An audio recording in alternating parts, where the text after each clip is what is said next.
Hey guys, in this lesson I want to go over the requirements for your next major paper, which is the I-SAY paper. Now this paper is going to be due on Monday of next week, that's July 18th at noon. Quick note, I'm making these videos in 2017, so if you're actually watching these videos at some point in the future, 2018-19, remember to look at your schedule and your assignments to make sure that you're getting the right date. Monday probably will not be July 18th, or definitely will not be July 18th in 2018, 2019, so double check your dates. But for those of you in the 2017 class, do Monday, July 18th. So, with your first paper, the They Say paper, what you were doing was you were taking a look at the way that another person made his argument.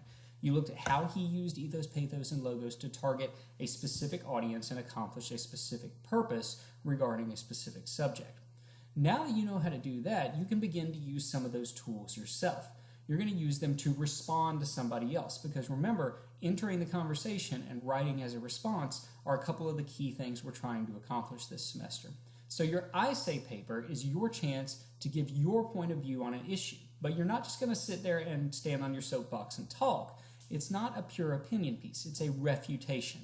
That means you're going to frame your ideas in response to somebody else and disagree with a claim that someone else has put out there. So let's talk a little bit about the specific assignment. You've been doing research for this proposal topic that you're going to use. Remember, your proposal, you're solving a problem, but during your research you may have looked at all different types of sources, opinion pieces, statistical reports for background information, those kind of things. Hopefully, at some point as you were doing this research, you found an opinion piece where somebody said some things that you disagreed with. That's the kind of thing that you want to be using for this paper because you're going to want to be writing in disagreement, in refutation with the point of view that the other author is expressing. So, the first step of this assignment is to find a source in which somebody or some entity, maybe an editorial board or something, expresses a point of view with which you disagree. They will have probably several arguments as to why they think their point of view is right. You want to make sure you're able to disagree with those arguments as well. So let's say hypothetically that you are opposed to gun control. You think that the Second Amendment protects the American citizens' right to own guns, and we should not be making efforts to reform the gun laws so that there's more gun control. You find an article written by somebody who thinks there needs to be stricter gun control. Well, their overall thesis is we need stricter gun control laws. Your job is going to be to refute that overall thesis by refuting his individual arguments. So he might make individual arguments. He might talk about the number of deaths in America, how America has so many more gun deaths than every other Western nation. Well, you could try and come up with some sort of refutation for that. Oh, well, it's not the guns that are causing so many deaths, it's the fact that the wrong people have guns or something. You would respond to that specific claim. Maybe he also makes an argument that the police aren't doing enough to prevent gun deaths. You could respond to that argument and say, no, here's what the police need to be doing. It's not their job. It's the responsibility of the gun owner to handle his gun correctly.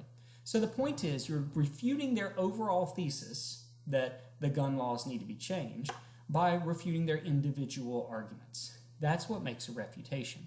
So you are going to take that article that you found, write a 2 to 3 page paper that refutes the author's argument. And you notice I say you should plan to respond to individual claims as well as to the overall thesis. Now, a few things to remember. First of all, the source needs to be credible. So make sure that it's something that you found from maybe the New York Times opinion section or something like that, as opposed to just Joe's blog or whatever. Second of all, don't forget to make sure that you keep straight who's talking. We're going to talk about distinguishing what you say from what they say in a lesson later this week, but it's very important to make sure we know when are we getting the voice of your author versus when are we getting the voice of you refuting that particular author. As you're choosing your article, you should make sure that you disagree with most of what he says and probably disagree with the overall thesis, but don't be surprised if you do agree with a few things he said.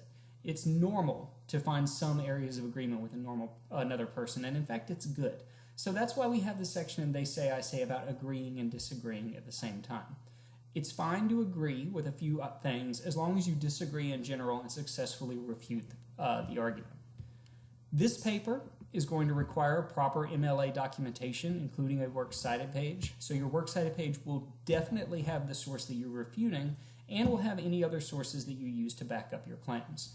You're not required to use other sources to back up your point of view, but remember, if we're trying to add credibility, if we're trying to use ethos, it will be stronger if you back your voice up with others. That's why I say you can use other sources, but you're not required to. So let me tell you real quick a couple of key things to remember, things that have tripped people up in the past. The second secret word of the day is giraffe.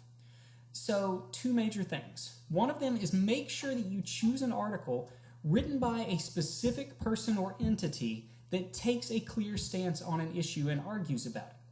What some people have done is they've just found a random article online that they don't even know who the author is. It's not written by Joe Smith. It's not written by the Washington Post editorial board. You have no idea who wrote this thing. How can you respond to someone if you don't even know who it is you're responding to? So make sure that it's written by a person or a clear entity and that it takes an opinion. Don't look at just some, informational piece about gun control, potential laws that could be passed. No, look at somebody who's arguing that we need gun control for these reasons. The second thing is you want to make sure that you're responding directly to the person who's made the argument. Don't go, oh, Joe Smith says that we need gun control laws. I think we don't. Here's all the reasons why I think they don't. This is not just you responding briefly so that you can go off on a tirade about your own beliefs. It is you responding specifically to the person's individual claims. So we should have that they say, I say feel. He says this, but he's wrong because. He says that, but he's wrong because. So make sure that you're constantly responding directly to what the person says. If you can keep those two things in mind, you're probably going to end up with a good paper. Of course, if you have any questions, just be sure to email me, badams@uscupstate.edu. I'm happy to offer you feedback or advice. So, rough draft of this paper, due Thursday at noon, May 18th for 2017. Double check your date if you're in the future. The final draft due Monday the 22nd at noon. Again, please let me know if you have any questions, and look at your assignment and keep those two key things in mind as you're writing.